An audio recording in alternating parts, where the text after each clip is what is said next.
Hi there, Sunbird Nation.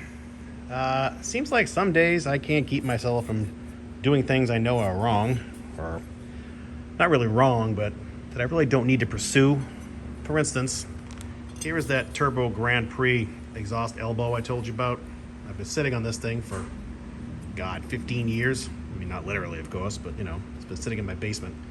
So you can see it's a convoluted looking piece. I mean, it's got this big dent right there, and it's really small. Look at the pipe. It's probably, what, 2 1/8 inch or so? It's dinky.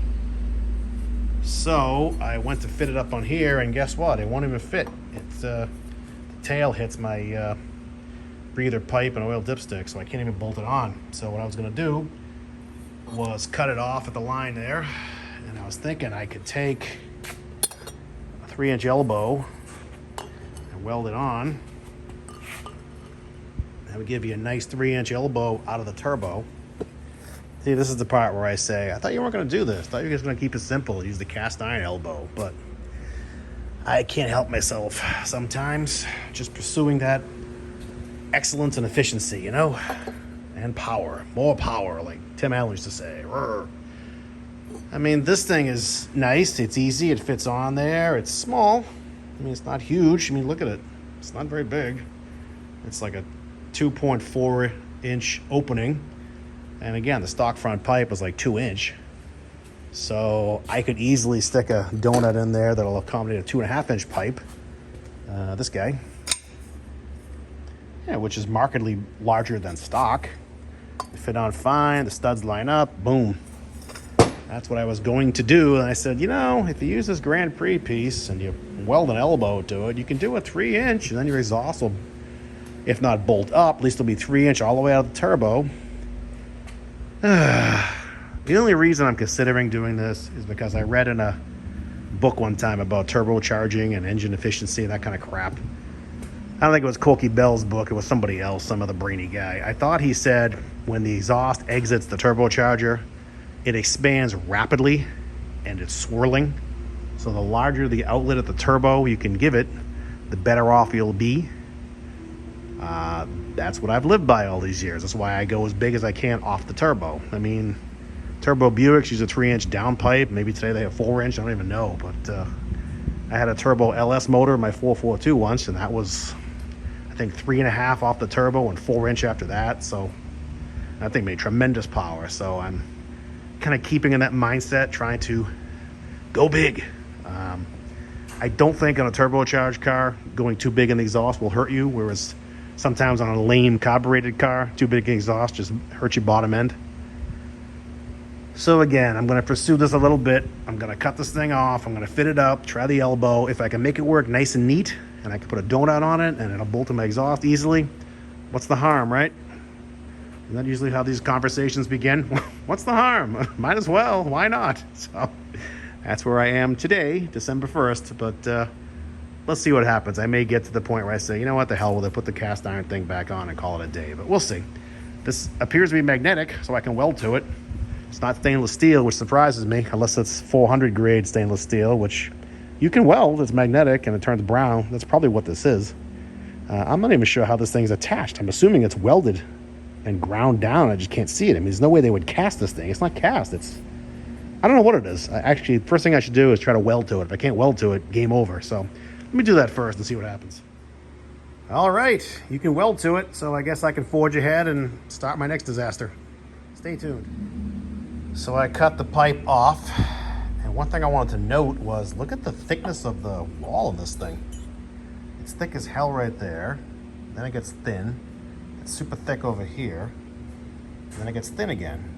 Almost like it's formed or something. I don't know what this stuff is. I don't know.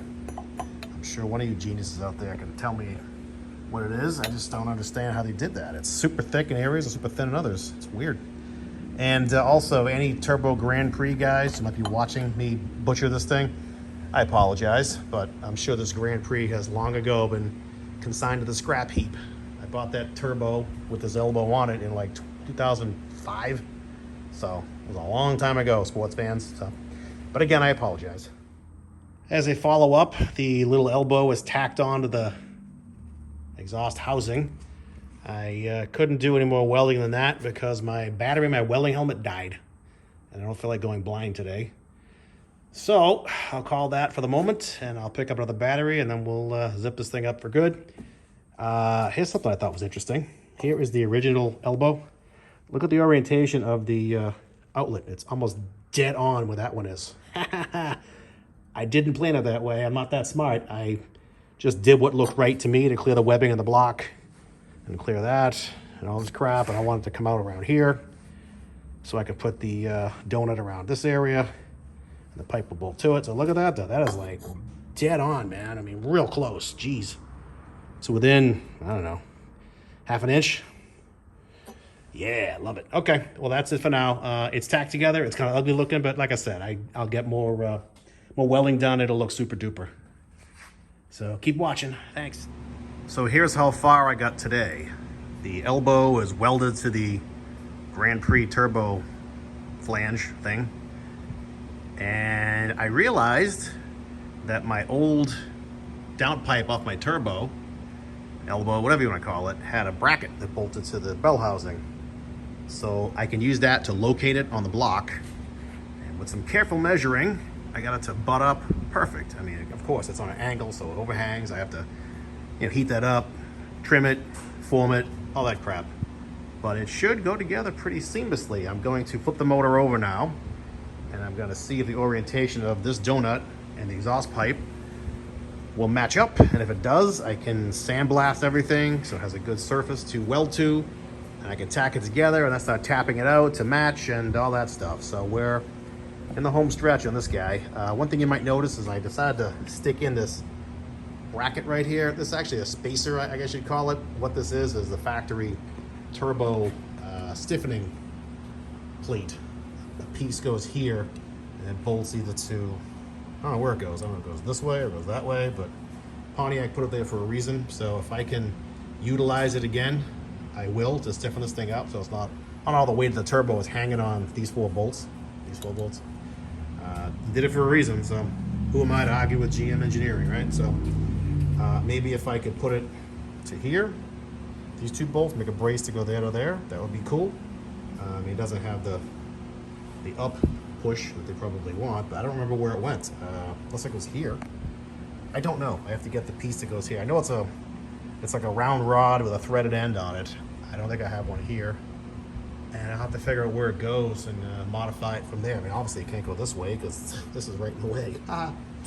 Unless I go around it to like here or there. I don't know. I'll figure something out. But I was thinking about keeping this back, putting it back in rather. I don't know. We'll see. So I'm willing to bet none of you guys have ever done this before. Bolted up your front pipe for your exhaust system on your engine while it's upside down. Check that shit out, huh? I mean, what I'm doing is trying to make sure the orientation of this thing to the donut, to the oil pan, and the pipe in the car is going to be correct. As I recall, I had to ding in the pipe to clear this corner of the oil pan way back. And it's about the same general orientation. This thing here fits about where it should fit, I think. Clearance off the pan is, 2 inches or so, 1.75 inches. Looks pretty parallel to what will be the ground. I mean, even if this thing has to go down a smidge, that's me pointing down, I think it'll be fine. I mean, the only thing I don't like is it's already favoring the lower section of this area, the upper of that. I mean, in a perfect world, what I would do is cut this thing off at this disgustingly ugly weld and tilt it like this, a little bit that way. That'll get us centered. Maybe I will do that because I'm kind of a perfectionist. So, but basically what I wanted to prove out was that this pipe and that bracket are going to work, and they're going to work. All I need to do is, like I said, flare this out, ding this in. Same on the other side. Make this thing lovely. Don't cause any restrictions. Everything's going to be hunky-dory, I promise you. So here we go. We're, if not 90% there, we're a solid 62% there. We're getting there. But this is kind of crazy to look at, isn't it? So here's our final test fit. I welded everything up. I ground down some of the scary looking welds. It's in there. It hooks up to the bracket I made. It's pretty parallel to the pan rail, depending how I hold the camera. Trust me on that one. It's pretty parallel to the pan rail. I put the plate in for the, give the turbo some support. And that's it. I'm gonna clean it a little bit now and paint it with high heat paint. And I'll probably wrap it with that wrapping high temperature crap and call this part of the project done. I just thought you'd like to see it before I did all that. Okie doke, we're done. We're not done because I realized last minute that I didn't weld in the bungs for the EGT or the O2 sensor or the wideband gate. So I need to put them in. The EGT is just a 1/4" pipe thread plug, steel plug, bushing, whatever you want to call it. And the other two are the 16mm, threaded metal things you buy. I have them at home. I don't have any here at my shop. So rather than cut the old ones out, which would be a total pain in the ass and a waste of an hour, I'll just do it next week. This is my last day here for the week, so this part is done. Like I said, those 3 things are gonna weld in, then I'll wrap it, and then I'll call that finished. I'll bolt it up snug, and that's done, and I can work on the throttle body and whatever other little crap I have to do. Making a bracket for this thing still, I wanna do that. And that's it.